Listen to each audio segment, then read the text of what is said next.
ನಮಸ್ಕಾರ ಸ್ನೇಹಿತರೆ, ನಮ್ಮ ನಂಬಿಕೆಗೆ ಸ್ವಾಗತ ಸುಸ್ವಾಗತ. ಸ್ನೇಹಿತರೆ, ಕಲ್ಕಿಯ ಜನನವಾಗಿದೆ. ಕಲಿಯುಗ ಅಂತ್ಯಕ್ಕೆ ಈಗಾಗಲೇ ನಾವೆಲ್ಲರೂ ಬಂದಿದ್ದೇವೆ. ಇಡೀ ವಿಶ್ವದಲ್ಲಿ ಅಧರ್ಮಿಗಳಿಗೆ ಉಳಿಗಾಲವಿರುವುದಿಲ್ಲ ಎನ್ನುವ ನಾನಾ ಪ್ರಶ್ನೆಗಳ ಮಧ್ಯೆ ಹೌದು, ಕಲ್ಕಿಯ ಜನನವಾಗಿದೆ. ಮಾಧವ ಸ್ಥಿತಿಯಲ್ಲಿ ಪರಶುರಾಮರಿಂದಲೇ ಸಕಲ ವಿದ್ಯೆಗಳನ್ನು ಕಲಿಯುತ್ತಿದ್ದಾನೆ ಕಲ್ಕಿ ಎಂಬ ಸ್ಪಷ್ಟವಾದ ವಿವರಣೆಯನ್ನು ನೀಡುತ್ತೆ ಭವಿಷ್ಯ ಮಾಲಿಕ ಪುರಾಣ. ಪರಮ ಪೂಜ್ಯ ಪಂಡಿತ ಕಾಶಿ ಮಿಶ್ರಾಜಿಯವರು ಆಳವಾಗಿ ಅಧ್ಯಯನ ನಡೆಸಿ ಅವರ ಆಧ್ಯಾತ್ಮಿಕ ಶಕ್ತಿಯಿಂದ ಅರಿತು ಗುಪ್ತವಾಗಿದ್ದ ಸುಮಾರು 600 ವರ್ಷಗಳಷ್ಟು ಪುರಾತನ ಗ್ರಂಥದ ಅನುಸಾರವಾಗಿ ಭವಿಷ್ಯ ಮಾಲಿಕ ಪುರಾಣ ಎಂಬ ಗ್ರಂಥವನ್ನ ಧರ್ಮ ಸಂಸ್ಥಾಪನೆಗಾಗಿ ಪ್ರಕಟಿಸಿದ್ದಾರೆ. ಬರೀ ಭಾರತವಲ್ಲ, ಇಡೀ ವಿಶ್ವದುದ್ದಗಲದಲ್ಲೇ ಈ ಗ್ರಂಥ ಪ್ರವರ್ಧಮಾನಕ್ಕೆ ಬರ್ತಿದೆ. ಅಲ್ಲದೆ ಭಾರತದಲ್ಲಿನ ಎಲ್ಲಾ ಭಾಷೆಗಳಲ್ಲೂ ಪ್ರಕಟಗೊಂಡಿದೆ. ಈ ಗ್ರಂಥದಲ್ಲಿ ಉಲ್ಲೇಖಿಸಿರುವಂತೆ ಕಲ್ಕಿಯ ಜನನವಾಗಿದೆ ಅನ್ನೋದಕ್ಕೆ ಸಾಕ್ಷಿ ಸಮೇತವಾಗಿ ಉಲ್ಲೇಖಿಸಿದ್ದಾರೆ. ಅಷ್ಟಕ್ಕೂ ಕಲ್ಕಿಯ ಜನನವಾಗಿದ್ಯಾ ಅನ್ನೋ ಪ್ರಶ್ನೆಗಳಿಗೆ ಉತ್ತರ ಇವತ್ತಿನ ಎಪಿಸೋಡ್ನಲ್ಲಿ ತಿಳಿಯುತ್ತಾ ಹೋಗೋಣ.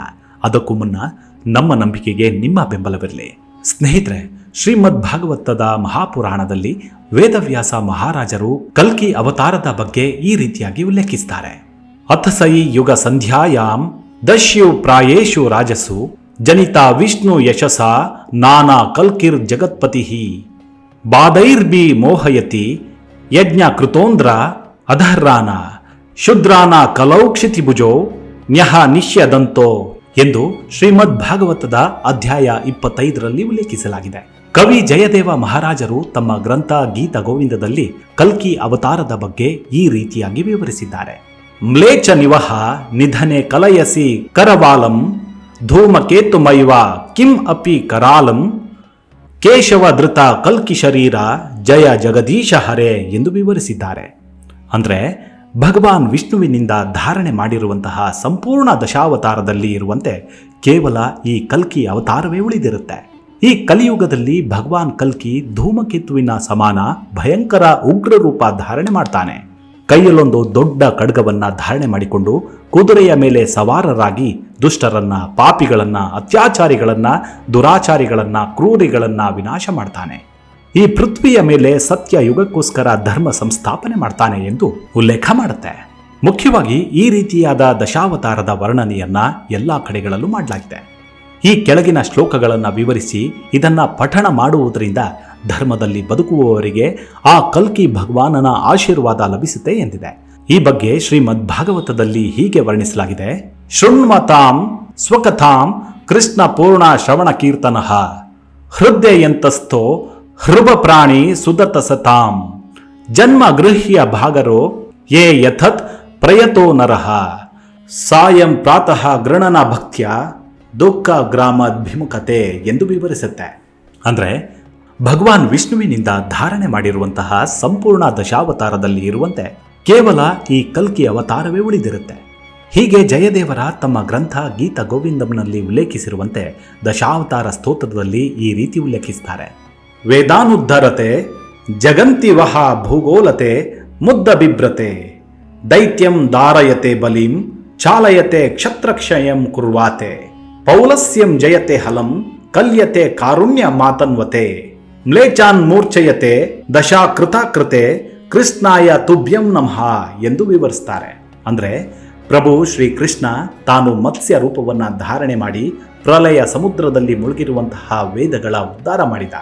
ಸಮುದ್ರ ಮಂಥನದ ಸಮಯದಲ್ಲಿ ಮಹಾಕೂರ್ಮ ಅವತಾರವಾಗಿ ಪೃಥ್ವಿ ಮಂಡಲವನ್ನ ಬೆನ್ನು ಮೇಲೆ ಹೊತ್ತು ಮಹಾವರಹಾವತಾರದಲ್ಲಿ ಸಮುದ್ರ ತಳದಲ್ಲಿ ಮುಳುಗಿರುವಂತಹ ಪೃಥ್ವಿಯನ್ನ ಉದ್ಧಾರ ಮಾಡಿದ. ನರಸಿಂಹ ರೂಪದಲ್ಲಿ ಹಿರಣ್ಯಾಕ್ಷನ ಇನ್ನುಳಿದ ಅನೇಕ ದೈತ್ಯರ ಸಂಹಾರ ಮಾಡಿದ. ವಾಮನ ರೂಪದಲ್ಲಿ ರಾಜ ಬಲಿಯನ್ನ ದುಷ್ಟ ಮಾರ್ಗದಿಂದ ಸನ್ನಡತೆಯತ್ತ ತಂದು ಉದ್ಧಾರ ಮಾಡಿದ. ಪರಶುರಾಮರ ರೂಪದಲ್ಲಿ ಕ್ಷತ್ರಿಯರನ್ನ ಸಂಹಾರ ಮಾಡಿದ. ಶ್ರೀರಾಮನ ರೂಪದಲ್ಲಿ ಮಹಾಬಲಿ ರಾವಣನನ್ನ ಸಂಹಾರ ಮಾಡಿ ವಿಜಯ ಸಾಧಿಸಿದ. ಶ್ರೀ ಬಲರಾಮ ರೂಪದಲ್ಲಿ ನೇಗಿಲನ್ನ ಶಸ್ತ್ರದ ರೂಪದಲ್ಲಿ ಧಾರಣ ಮಾಡಿದ. ಭಗವಾನ ಬುದ್ಧರ ರೂಪದಲ್ಲಿ ಕರುಣೆಯ ವಿಸ್ತಾರ ಮಾಡಿದ. ಹಾಗೆ ಕಲ್ಕಿಯ ರೂಪದಲ್ಲಿ ಮ್ಲೇಬ ಅಂದರೆ ಪ್ರಾಣಿ ಭಕ್ಷಕರನ್ನ ಪ್ರಜ್ಞೆ ತಪ್ಪಿಸಿ ಸಂಹಾರ ಮಾಡಿದ. ಈ ರೀತಿಯಾಗಿ ದಶಾವತಾರ ರೂಪದಲ್ಲಿ ಪ್ರಕಟರಾದ ಮಹಾಪ್ರಭು ಶ್ರೀಕೃಷ್ಣನಿಗೆ ತಮ್ಮ ಶ್ರೀ ಚರಣ ಕಮಲಗಳಲ್ಲಿ ನಾನು ನಮಸ್ಕರಿಸುತ್ತೇನೆ ಎಂದು ಉಲ್ಲೇಖಿಸುತ್ತಾರೆ. ಭವಿಷ್ಯ ಮಾಲಿಕ ಗ್ರಂಥವನ್ನು ರಚಿಸಿದಂತಹ ಮಹಾಪುರುಷ ಅಚ್ಯುತಾನಂದರು ತಮ್ಮ ಗ್ರಂಥ ಅಷ್ಟುಗುಜ್ಜರಿಯಲ್ಲಿ ಈ ರೀತಿಯಾಗಿ ವರ್ಣಿಸ್ತಾರೆ. ಭಾವ ವಿನೋದಿಯ ಠಾಕೂರ ಭಕ್ತ ವತ್ಸಲ ಹಲಿ ಭಕ್ತಂಕಪಾಯಿ ಕಲೇವರ ದಶಮುರತಿಧರಿ ಎಂದು ವಿವರಿಸ್ತಾರೆ. ಅಂದರೆ ಭಗವಾನ ವಿಷ್ಣು ಭಕ್ತ ವತ್ಸಲನಿರುತ್ತಾನೆ, ಭಾವದ ಭಗವಾನನಾಗಿರ್ತಾನೆ, ಭಕ್ತ ಜನರ ಭಾವನೆಯನ್ನ ತಿಳಿಯುತ್ತಾನೆ. ಯುಗ ಯುಗದಲ್ಲಿ ಭಕ್ತ ಜನರ ಕಲ್ಯಾಣಕ್ಕೋಸ್ಕರವೇ ಭಗವಂತನು 10 ಅವತಾರಗಳನ್ನು ಧಾರಣೆ ಮಾಡಿದ್ದಾನೆ ಎಂದು ವಿವರಿಸ್ತಾನೆ.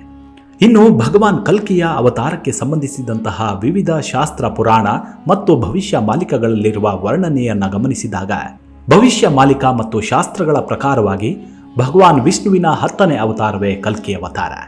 ಸಂಬಾಲ ಗ್ರಾಮದಲ್ಲಿ ಜನಿಸ್ತಾನೆ. ಈ ಸತ್ಯ ಸಂಗತಿಯನ್ನ ಶ್ರೀಮದ್ ಭಾಗವತ, ಮಹಾಭಾರತ, ಕಲ್ಕಿ ಪುರಾಣ ಮತ್ತು ಪಂಚಮಹಾಸಕ ರಚಿತ ಭವಿಷ್ಯ ಮಾಲಿಕಾದಲ್ಲಿ ದೊರೆಯುತ್ತೆ. ಈಗ ಎಲ್ಲದಕ್ಕಿಂತ ದೊಡ್ಡ ಪ್ರಶ್ನೆ ಅಂದ್ರೆ ಸಂಬಾಲ ಗ್ರಾಮ ಎಲ್ಲಿದೆ ಅಂತ. ಶಾಸ್ತ್ರದ ಪ್ರಕಾರ ಭಾರತದಲ್ಲಿ ವಾಸ್ತವವಾಗಿ ಕೇವಲ 2 ಸಂಬಲ ಗ್ರಾಮಗಳ ಉಲ್ಲೇಖ ಸಿಗುತ್ತೆ.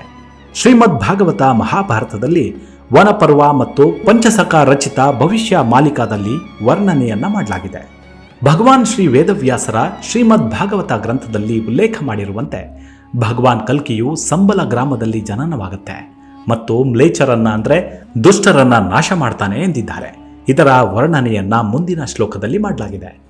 ಸಂಬಲ ಗ್ರಾಮ ಮುಖ್ಯಸ್ಯ ಬ್ರಾಹ್ಮಣಸ್ಯ ಮಹಾತ್ಮನ ಭಜನೆ ವಿಷ್ಣು ಜಶಸ್ಯ ಕಲ್ಕಿ ಪ್ರಾದುರ್ಭ ಅಭಿಷ್ಯತಿ ಎಂದು ವರ್ಣಿಸ್ತಾರೆ.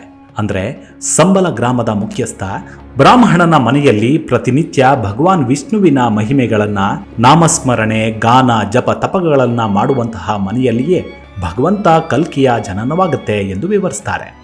ಯಾವಾಗ ದ್ವಾಪರ ಯುಗದ ಅಂತ್ಯದಲ್ಲಿ ಭಗವಾನ್ ವೇದವ್ಯಾಸರು ಮಹಾಭಾರತದ ರಚನೆ ಮಾಡಿದ್ರೋ ಆಗ ಮಹಾಭಾರತದ ವನಪರ್ವದಲ್ಲಿ ಭಗವಾನ್ ಕಲ್ಕಿಯು ಸಂಭೂತ ಸಂಬಲ ಗ್ರಾಮದಲ್ಲಿ ಜನ್ಮವಾಗುತ್ತೆ ಎಂದು ವರ್ಣನೆ ಮಾಡಿದ್ದಾರೆ. ಇದರಿಂದ ಸ್ಪಷ್ಟ ರೂಪದಲ್ಲಿ ಪ್ರಮಾಣ ಸಿಗುತ್ತೆ. ಮೊದಲು ಸಂಬಲ ಗ್ರಾಮ ಮತ್ತೆ ಸಂಭೂತ ಸಂಬಲ ಗ್ರಾಮವೆಂದು ಉಲ್ಲೇಖ ಮಾಡ್ತಾರೆ. ಕಲ್ಕಿ ವಿಷ್ಣು ಜಶಾನಾಮ ದವಿಜ ಕಾಲ ಪ್ರಚೋದಿತ ಉತ್ಪಸಯತೆ ಮಹಾಚ ಬಿರಜಯ ಮಹಾಬುದ್ಧದಿ ಪರಾಕ್ರಮ ಸಂಭೂತ ಸಂಬಲ ಗ್ರಾಮ ಬ್ರಾಹ್ಮಣ ಬಸತಿ ಸುಬೆ ಎಂದು ವೇದವ್ಯಾಸರ ರಚಿತ ಮಹಾಭಾರತದ ವನಪರ್ವದಿಂದ ತಿಳಿದು ಬರುತ್ತೆ. ಈ ಶ್ಲೋಕದಲ್ಲಿ ಭಗವಾನ್ ವೇದವ್ಯಾಸರು ಕಲ್ಕಿಯ ಅವತಾರದ ಜನ್ಮಸ್ಥಾನವನ್ನ ಯಾವ ಸ್ಥಾನದಲ್ಲಿ ಬ್ರಾಹ್ಮಣರ ಗ್ರಾಮವನ್ನ ಮಾಡಲಾಗಿದೆಯೋ ಆ ಗ್ರಾಮವನ್ನೇ ಸಂಬಲ ಗ್ರಾಮ ಅಥವಾ ಸಂಭೂತ ಸಂಬಲವೆಂದು ಕರೆಯಲಾಗುತ್ತೆ. ಭಾರತದ ಉತ್ತರ ಪ್ರದೇಶ ರಾಜ್ಯದ ಮುರಾದಾಬಾದ್ ಜಿಲ್ಲೆಯಲ್ಲಿ ಸಂಬಲವೆಂಬ ಹೆಸರಿನ ಒಂದು ಗ್ರಾಮ ಇದೆ. ಅದನ್ನು ಸಂಬಲವೆಂದು ಕರೀತಾರೆ. ಮತ್ತು ಒಡಿಶಾ ರಾಜ್ಯದ ಜಾಜಾಪುರ ಜಿಲ್ಲೆಯಲ್ಲಿ ಮಾತಾ ಬಿರಜಾದೇವಿ ಸ್ವಯಂ ನೆಲೆಸಿದ್ದಾಳೆ. ಮತ್ತು ಮಾತಾ ಬಿರಜಾದೇವಿಯ ಪೂರ್ವ ಭಾಗದಲ್ಲಿರುವ ಬ್ರಾಹ್ಮಣ ಗ್ರಾಮವನ್ನ ಪಂಚಮಹಾಸಕರು ಸಂಬಲ ಗ್ರಾಮವೆಂದು ಗುರುತಿಸಿದ್ದಾರೆ. ಎಲ್ಲ ಬ್ರಾಹ್ಮಣರ ಗ್ರಾಮವನ್ನ ಯಜ್ಞ ಮಾಡುವ ಉದ್ದೇಶದಿಂದ ನಿರ್ಮಿಸಲಾಗಿತ್ತು.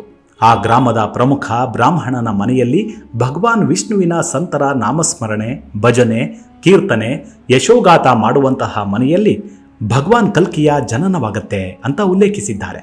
ಒಡಿಸ್ಸಾದ ಇತಿಹಾಸದ ಪ್ರಕಾರ ಸೋಮವಂಶದ ರಾಜ ಜಜಾತಿ ಕೇಸರಿಯು ಉತ್ತರ ಪ್ರದೇಶದ ಕನೌಜ ಜಿಲ್ಲೆಯಿಂದ 10,000 ಬ್ರಾಹ್ಮಣರನ್ನ ಕರೆತಂದು ಮಾತಾ ಬಿರಜಾ ಕ್ಷೇತ್ರದ ಪೂರ್ವ ಭಾಗದಲ್ಲಿ ಆ ಗ್ರಾಮವನ್ನು ಸ್ಥಾಪಿಸಿದ ಮತ್ತು ಆ ಬ್ರಾಹ್ಮಣರಿಂದಲೇ ದಶಾಶ್ವಮೇಧ ಯಜ್ಞ ಮಾಡಿಸಿದ.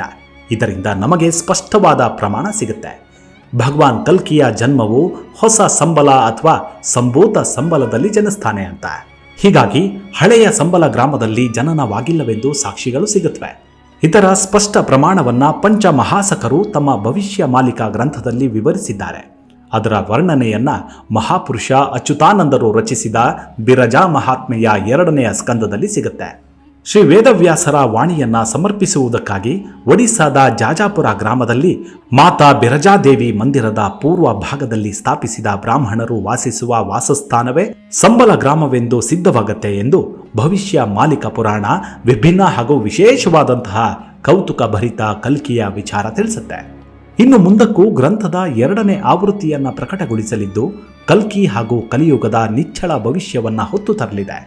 ಇವಿಷ್ಟು ಕಲ್ಕಿಯ ಕುರಿತಾದ ಸಣ್ಣದಾದ ಮಾಹಿತಿ. ಮುಂದಿನ ಎಪಿಸೋಡ್ನಲ್ಲಿ ಮತ್ತೆ ಸಿಗೋಣ. ಅಲ್ಲಿವರೆಗೂ ನಿಮ್ಮ ಆರೋಗ್ಯದ ಕಡೆ ಗಮನವಿರಲಿ. Take care. ನಮಸ್ಕಾರ.